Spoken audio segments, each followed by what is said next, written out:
Before I tell you about the 12 ancient rules that have kept London Underground workers alive for over a century, you need to understand something fundamental about the tube. What tourists see, red roundels, tiled stations, the friendly mind the gap announcements, that's just the surface. A cheerful veneer painted over something much older, much darker, and infinitely more dangerous. My name is David Barnes, and I've been a station supervisor at King's Cross St Pancras Underground Station for 6 years. Not the mainline railway station that everyone knows, the underground station beneath it.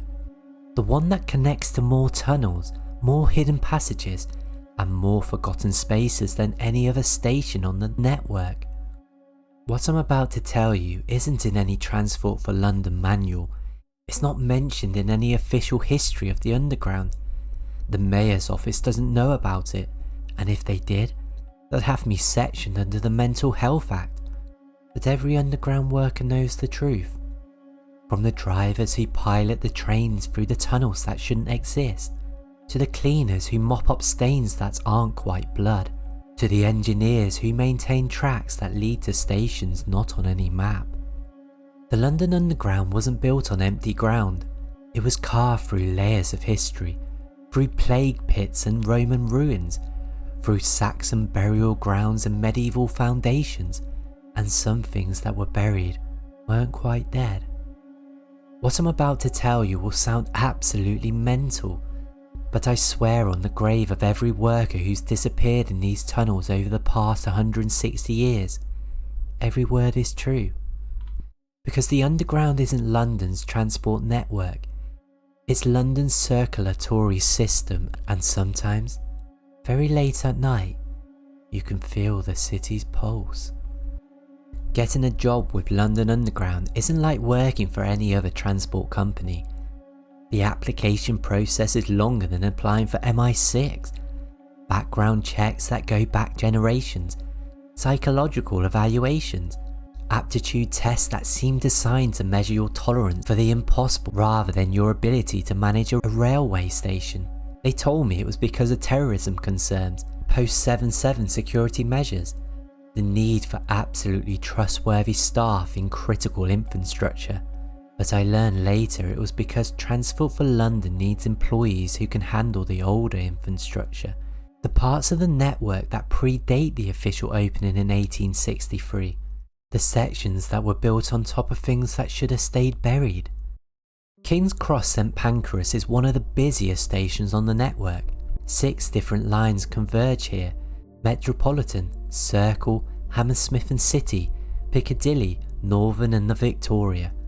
During peak hours, we handle over 70,000 passengers. It's controlled chaos, managed madness, organised mayhem. But that's just the official station. Beneath the platforms everyone knows about, beneath the ticket halls and escalators, King's Cross has infrastructure that doesn't appear on any map. Tunnels that were sealed off decades ago but never properly abandoned. Platforms that serve trains to destinations that don't officially exist. Maintenance areas where the cleaning schedule includes warnings about unusual biological matter. On my first day, Station Manager Patricia Whitmore gave me the standard briefing. Customer service protocols, emergency procedures, health and safety regulations. All very professional, very corporate, very normal. Then she handed me a laminated card. "Memorize this," she said, her expression deadly serious. "Your life depends on it." The card was yellowed with age, covered in what looked like decades of lamination repairs. At the top, in faded typewritten text, "Underground Staff Protocols, King's Cross Station, established 1863, updated as necessary. Rule 1. Never enter the abandoned Piccadilly platforms between 2 and 4 AM. Rule 2. If you hear a train approaching on the closed Metropolitan extension, evacuate immediately. Rule 3. The lift shaft to platform -1 must remain sealed. Never investigate sounds from below. Rule 4. If passengers board trains that aren't on the timetable, do not interfere. Rule 5. Strange children asking for help must be ignored. They are not children. Rule 6. The 1987 memorial flame must never be extinguished, regardless of fire regulations. Rule 7. If all the station clocks show different times, check the ancient chronograph in the forgotten office. Rule 8. Emergency calls from Platform 0 must be answered, even though Platform 0 doesn't exist. Rule 9. Never follow the Victorian maintenance workers in the old tunnels. Rule 10. If the rats flee the tunnels in mass, evacuate the station immediately. Rule 11. The night shift must maintain the shrine beneath the Northern Line, feed it monthly. Rule 12. If you see the ghost train, step onto the platform. It only stops for underground workers. I stared at the card for several minutes, reading and rereading. This had to be some sort of elaborate joke. The London Underground is a modern transport network, not some gothic horror story. Is this serious? I asked Patricia. Dead serious, she replied. These rules were written by underground workers over the past century and a half. Each rule represents someone who learned the hard way that the tube is older and stranger than any passenger realizes. What happens if I break the rules? Patricia's expression grew darker. Some people quit, some people disappear, some people become part of the underground permanently. Part of it? You'll understand after your first week, if you last that long. That should have been my cue to walk out, hand back the uniform, find a nice safe job in the office somewhere above ground. But the pay was excellent, the benefits comprehensive, and I needed the work. Besides, how dangerous could managing a railway station possibly be? My first week passed without incident. King's Cross during the day is organised chaos. Thousands of commuters, tourists consulting maps, the constant flow of trains arriving and departing. I learned the systems, memorised the protocols, got used to the controlled madness of managing one of London's busiest transport hubs. The underground at night is different. After the last scheduled trains depart around 12:30 am, the station doesn't shut down completely. There's cleaning to be done, maintenance work, security patrols. The skeleton night crew keeps the station functioning for the early morning services. It was during my second week, working my first proper night shift, that I learned the rules weren't just elaborate hazing. I was doing my 2:30 am inspection round when I heard it.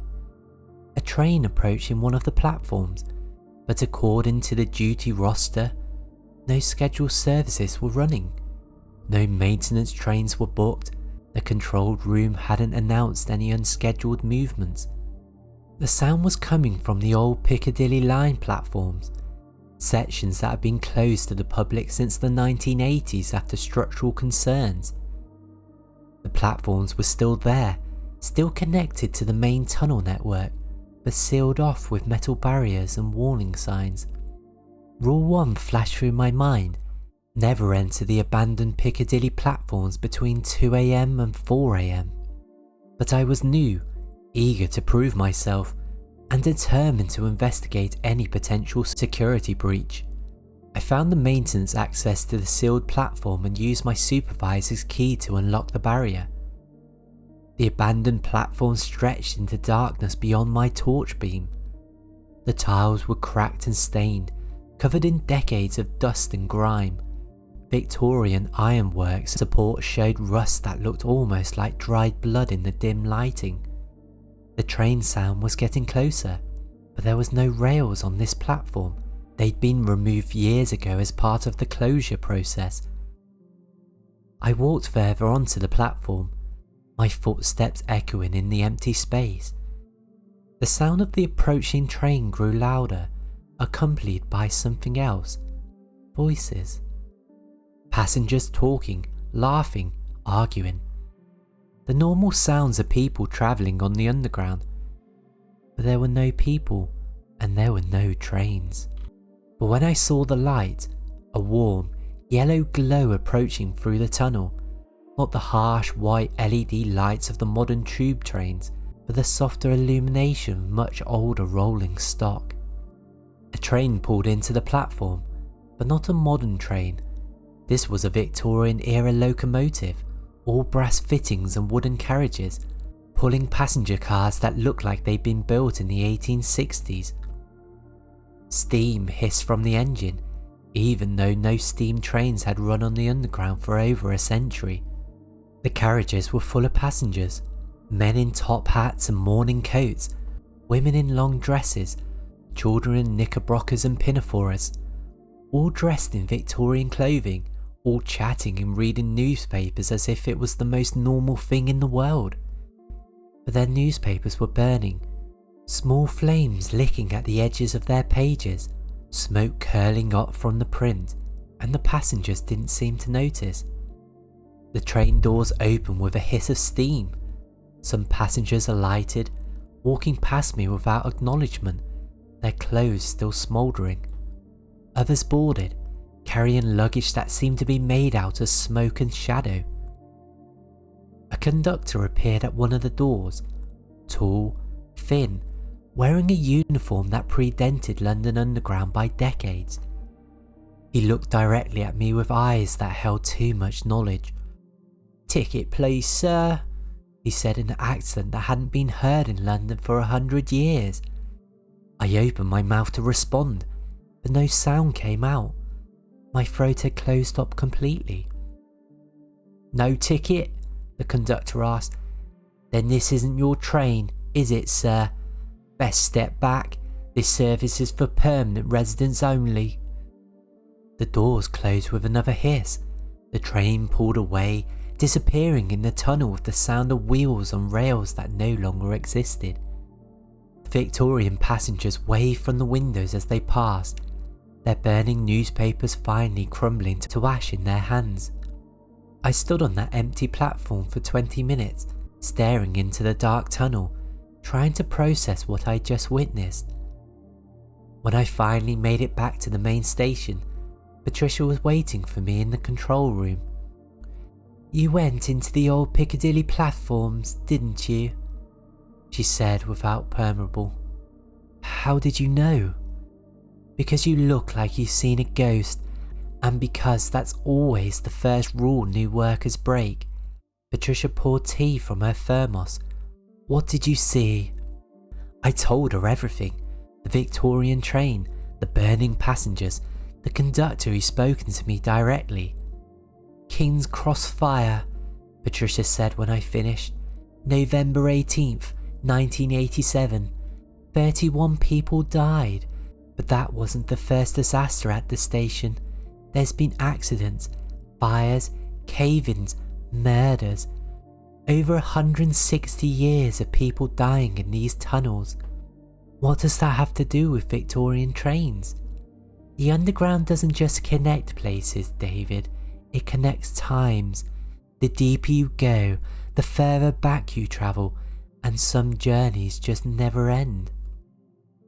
Over the next few months, I learned that King's Cross Station exists on multiple levels of reality. The surface level that passengers see, the hidden level that staff navigate, and deeper levels that connect to London's buried history. Rule 3 became relevant during my 4th week. The lift shaft to platform -1 is sealed behind multiple security doors, marked with warnings in several languages. Officially, platform -1 doesn't exist. It was apparently excavated during construction in the 1860s but was never completed due to geological complications. Unofficially, platform -1 is where they put things that can't be explained. I was working late maintenance when I heard sounds coming from below the sealed lift shaft. Not mechanical sounds, voices, specifically children's voices, singing nursery rhymes in accents that sounded distinctly Victorian. Ring a roses, a pocket full of posies. But the words were wrong. Instead of we all fall down, they were singing we all burn down, we all burn down. Rule 5 flashed through my memory. Strange children asking for help must be ignored. They are not children. The singing continued, joined by more voices, dozens of children, all singing the same disturbing variation of the familiar nursery rhyme. I tried to ignore it, but the voices grew louder, more insistent. Then came the knocking. Rhythmic banging from inside the sealed lift shaft, as if someone was trying to break down the barriers from below. The knocking was accompanied by a new sound, children calling for help. "Please, mister, we're trapped down here. The fire's getting closer. Help us. We can't find the way out. Please." Every human instinct told me to investigate, to help, to find a way to reach the trapped children. But Rule 5 was explicit. Ignore them. They are not children. The voices continued for an hour, growing more desperate, more manipulative. They knew details about my life, called me by name, promised rewards if I would just open the sealed doors. David Barnes, we know about your sister. We know what happened to her. We can tell you where she is if you let us out." That nearly broke me. My sister Emma had disappeared when we were children, vanished without trace during a family trip to London. The police never found her, never found any leads. It remained an open wound in my family's history. But Patricia had warned me about this specific manipulation. "They know things," she said. "They can see into your mind, find your deepest fears and strongest desires. But they're not children, and they don't have the answers you want." I left the area, but I could hear the voices following me through the ventilation system, calling my name, promising impossible knowledge in exchange for freedom. Rule 6 nearly cost me my job during my second month. The 1987 Memorial Flame commemorates the victims of the King's Cross fire, the worst accident in underground history. It's located in the main ticket hall, a simple but moving tribute to the 31 people who had died. According to the official fire regulations, naked flames aren't permitted in underground stations. The memorial should have been replaced with an electric substitute years ago, but Rule 6 states that the flame must never be extinguished, regardless of regulations. I was approached by a fire safety inspector who demanded that the memorial flame be replaced immediately. Standard procedure would be to comply with the official request, but Patricia pulled me aside. "That flame isn't just a memorial," she explained. "It's a beacon, a lighthouse in the dark. It guides the spirits of the fire victims home, stops them from wandering the tunnels forever." What happens if it goes out? We had a power cut 3 years ago. The flame went out for 6 hours. During those 6 hours, every smoke detector in the station triggered simultaneously. The temperature in the lower levels rose by 15 degrees, and passengers reported seeing people on fire walking through the tunnels. The inspector was persistent, threatening legal action if the flame wasn't extinguished. That night, Patricia showed me the shrine mentioned in Rule 11. Deep beneath the Northern Line platforms, in a maintenance area that doesn't appear on any blueprint, there's a small chamber.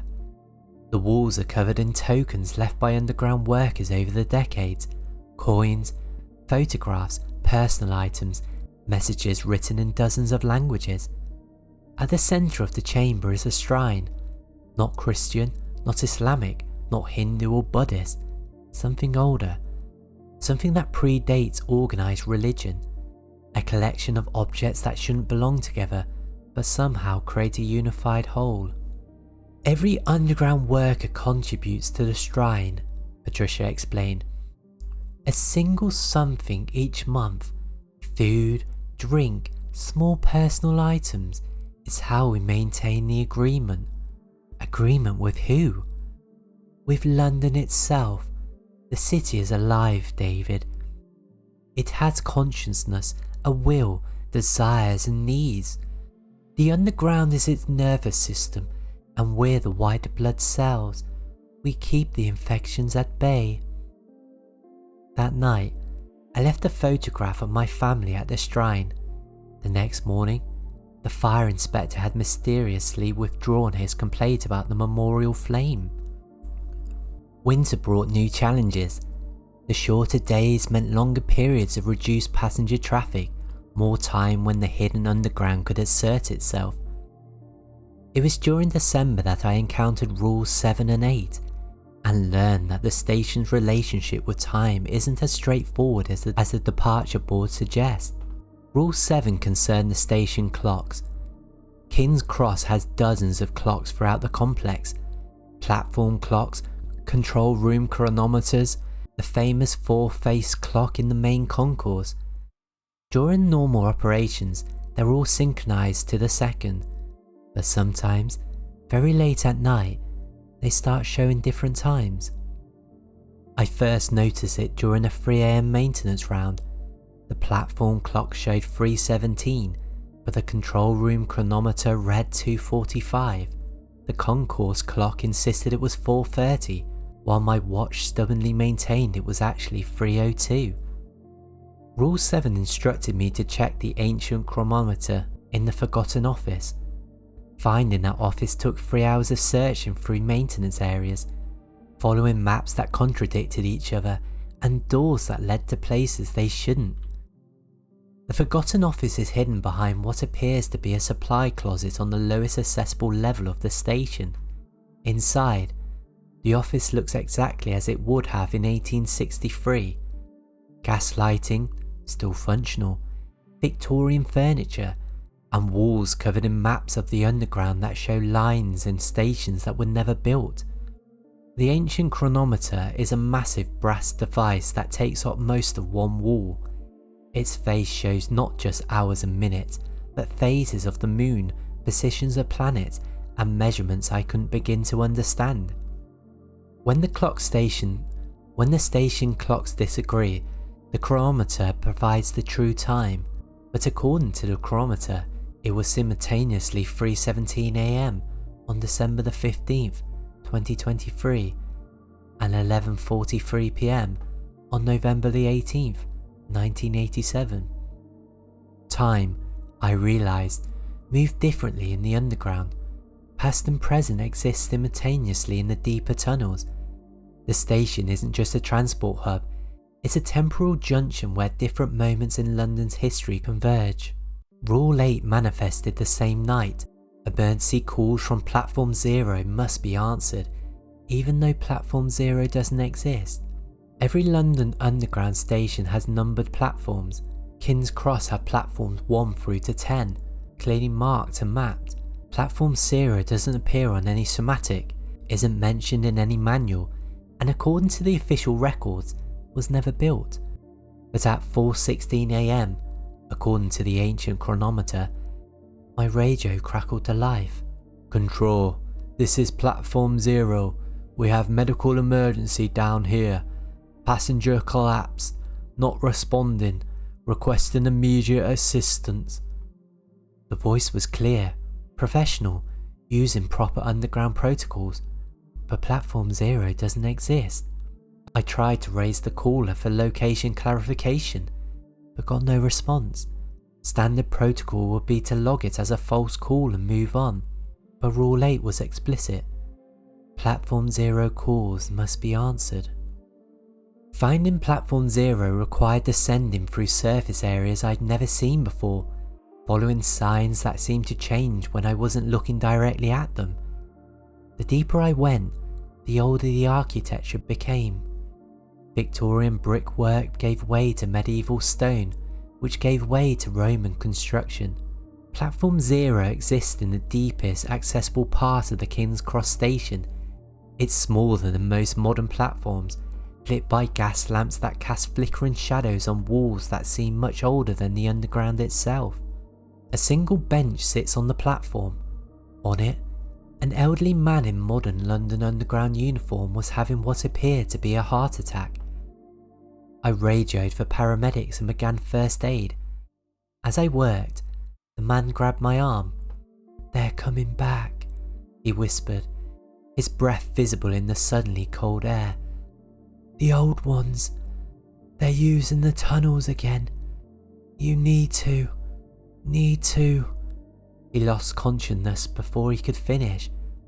When the paramedics arrived, following my directions through passages that shouldn't have existed, they stabilised him and prepared him for transport. "How long has he worked for Underground?" I asked the lead paramedic. She checked his ID badge. "According to this, 43 years.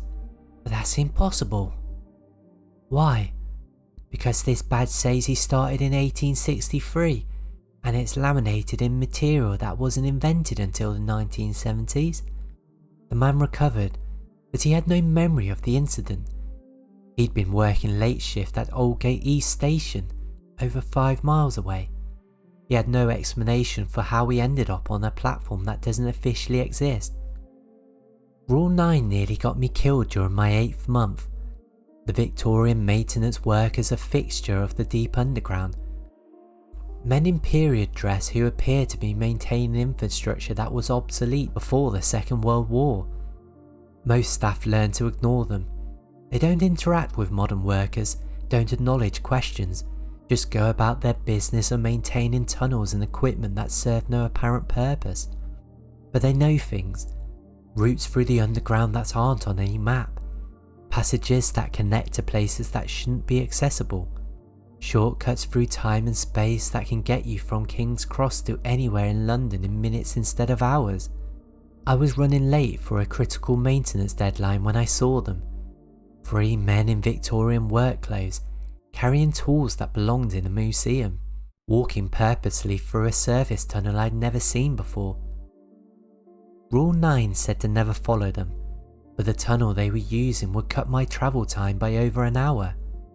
I followed them deeper into the underground than I'd ever been. The tunnels grew progressively older as we descended. Victorian brickwork gave way to medieval construction, which gave way to Roman stonework, which gave way to passages that looked like they'd been carved by people who predated written history. The Victorian workers moved with purpose. Their oil lamps created pools of warm light in absolute darkness. They were talking among themselves, but in accents so thick and archaic that I could barely understand them. We walked for what felt like hours through tunnels that twisted and turned in ways that defied the geographics of London. The deeper we went, the more wrong everything felt. The air grew thick and oppressive. Strange sounds echoed from side passages. Not mechanical sounds, but organic ones. Breathing, heartbeats, whispers in languages that predated English. Finally, we reached a vast circular chamber carved from living rock. In the centre, something that couldn't be natural. A massive stone structure that looked like a cross between an altar and a machine. It was covered in symbols that hurt to look at directly. Symbols that seemed to move when I wasn't looking straight at them. The Victorian workers approached the structure with reverence, placing their tools in specific patterns around the base. One of them produced what looked like a human skull from his tool bag and placed it carefully on the altar. That's when they noticed me. 3 faces turned in unison, expressions of shock and anger, but their faces weren't quite right. The proportions were off, the eyes too large, the mouths too wide. "Living man," one of them said in an accent that predated modern English. "Living man in the deep places. This is not for thee." They began walking towards me, their tools becoming weapons, their faces becoming less human with every step. I ran. I don't remember the route back to the surface. I ran through tunnels that couldn't exist, upstairs that defied architectural logic, through passages that seemed to stretch and contract like living things. When I finally emerged into the familiar territory of the King's Cross station, I'd been underground for 6 hours.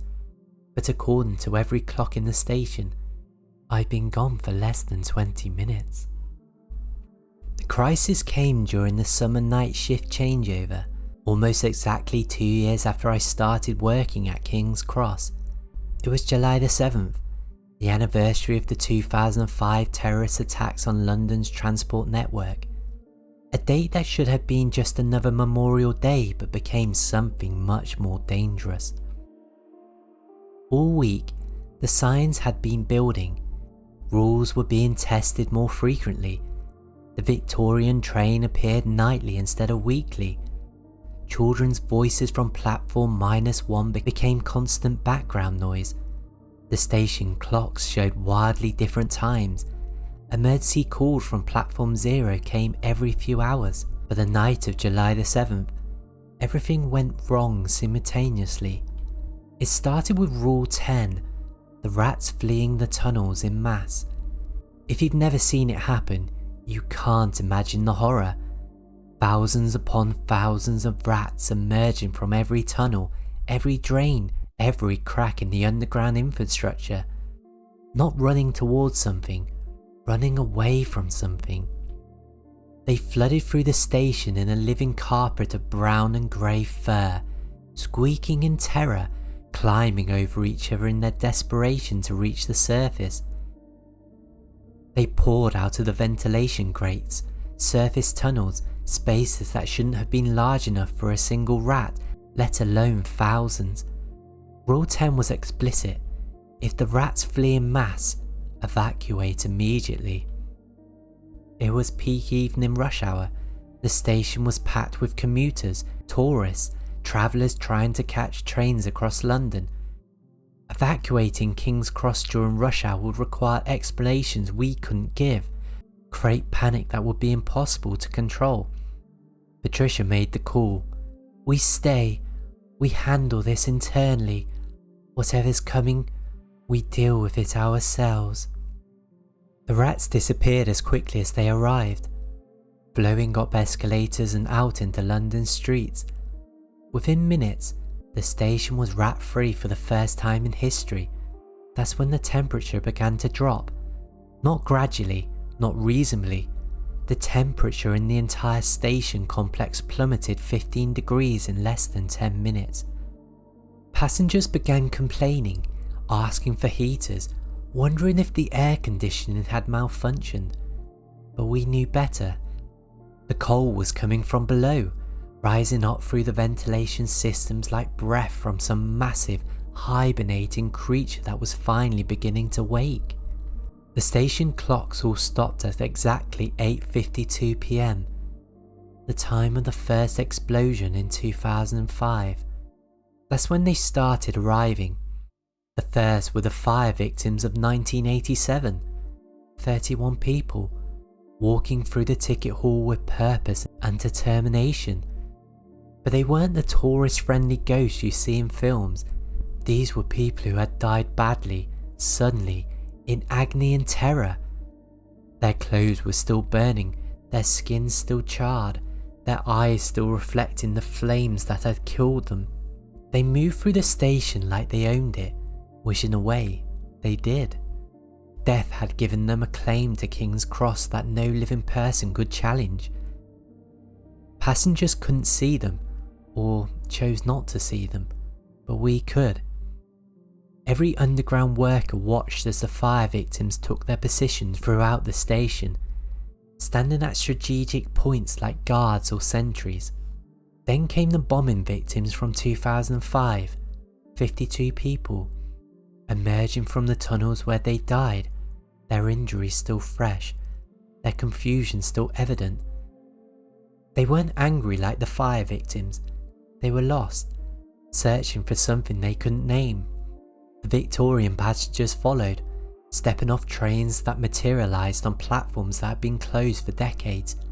Hundreds of them, all carrying their burning newspapers, all dressed in period costume, all looking around the modern station with expressions of wonder and confusion. Finally, the children from platform -1, not children at all, I realised now, but something much older wearing the shapes of children. They climbed up through ventilation grates and surface tunnels, chattering in languages that predated human speech, their eyes reflecting light like animals. The station was full of the dead, but the living passengers continued their journeys, oblivious to the supernatural convention happening around them.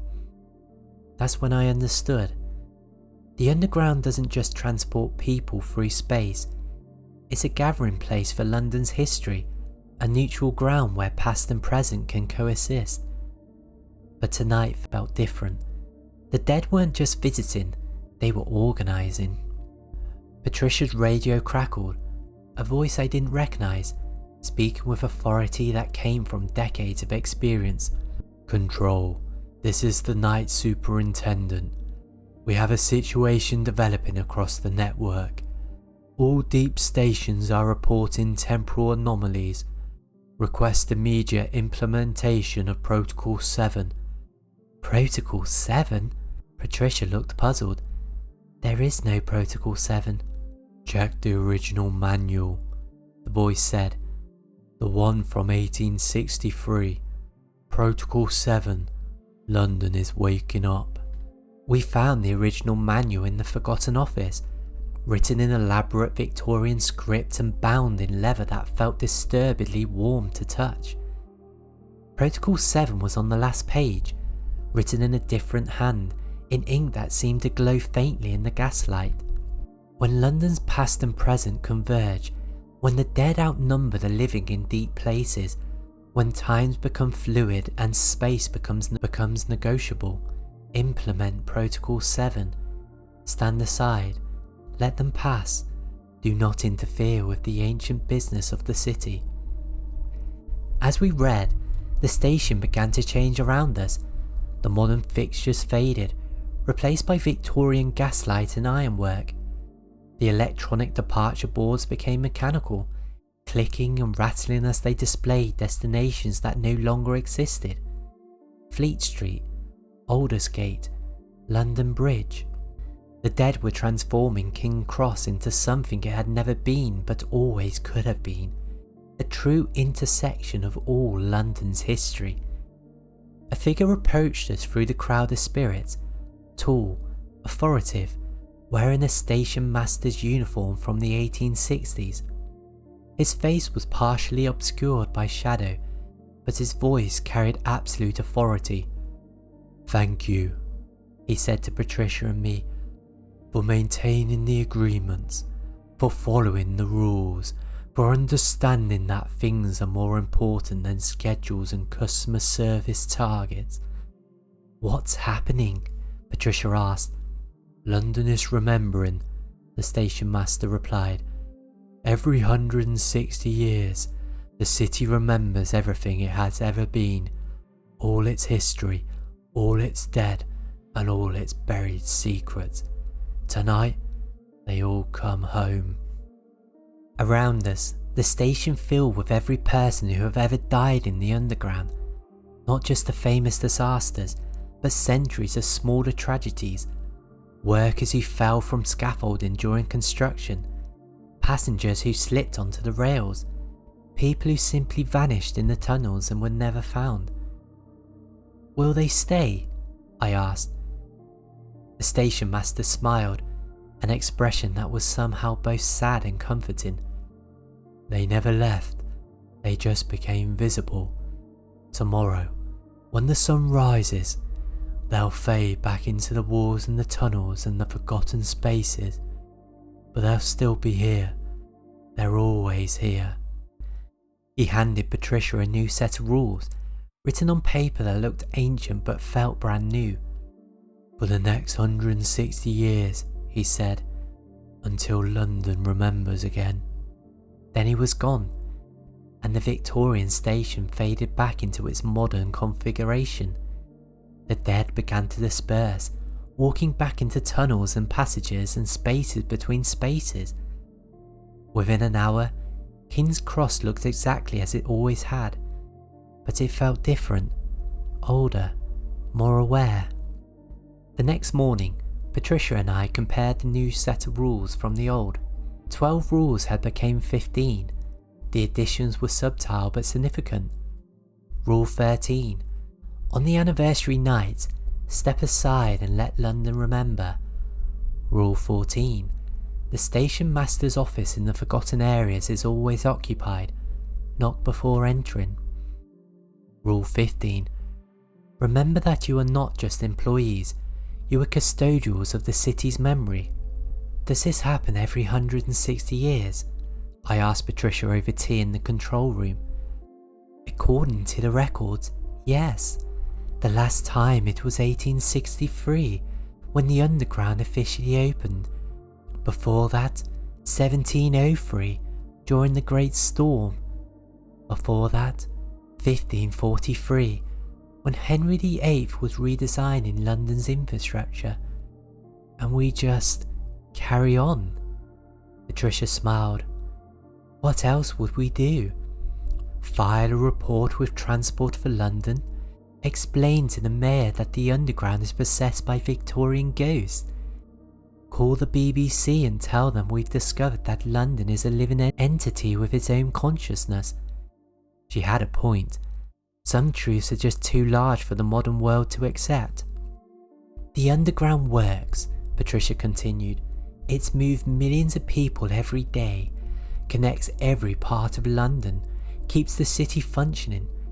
The fact that it also serves as a gathering place for the dead is just an additional service we provide. Over the following weeks, I noticed changes in the station. Hidden passages seemed more accessible, the forgotten areas easier to find. The Victorian maintenance workers nodded when they saw me, acknowledging my presence with what might have been respect. Most importantly, the rules felt different, not like arbitrary restrictions designed to protect us from danger, but like a contract, an agreement between the living and the dead about how to share the same space. I still work at King's Cross St Pancras Underground Station. 6 years later, I've seen things that would make most people question their sanity. I've spoken with ghosts, witnessed impossible trains, descended into tunnels that connect not just other stations but to other times. But I follow the rules, all 15 of them, religiously, without exception. Because the rules aren't just about surviving your shift or avoiding supernatural encounters. They're about understanding your place in the larger story of London, about recognising that the underground isn't just a transport network, it's the circular system of a living city, and cities, like all living things, have memory. Every day, millions of people use the London Underground.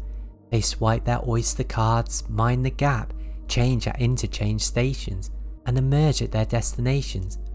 For them, it's just a way to get from point A to point B.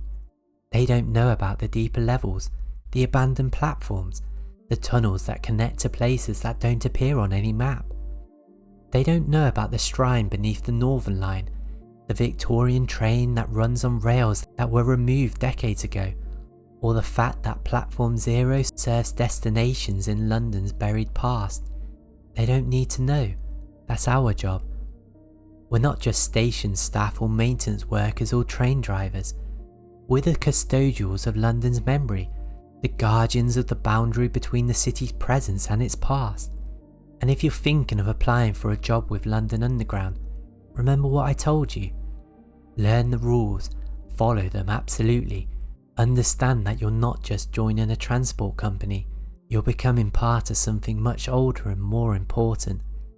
The Underground needs people who can accept that the impossible is routine, that the supernatural is simply another aspect of infrastructure maintenance, that some schedules include trains to destinations that exist only in London's memory. So next time you're travelling on the tube, remember us. The workers you see cleaning platforms and checking tickets, the voices making announcements over the tannoy, the drivers who guide the trains through the tunnels beneath one of the world's greatest cities. We're down here, keeping the agreements, following the rules.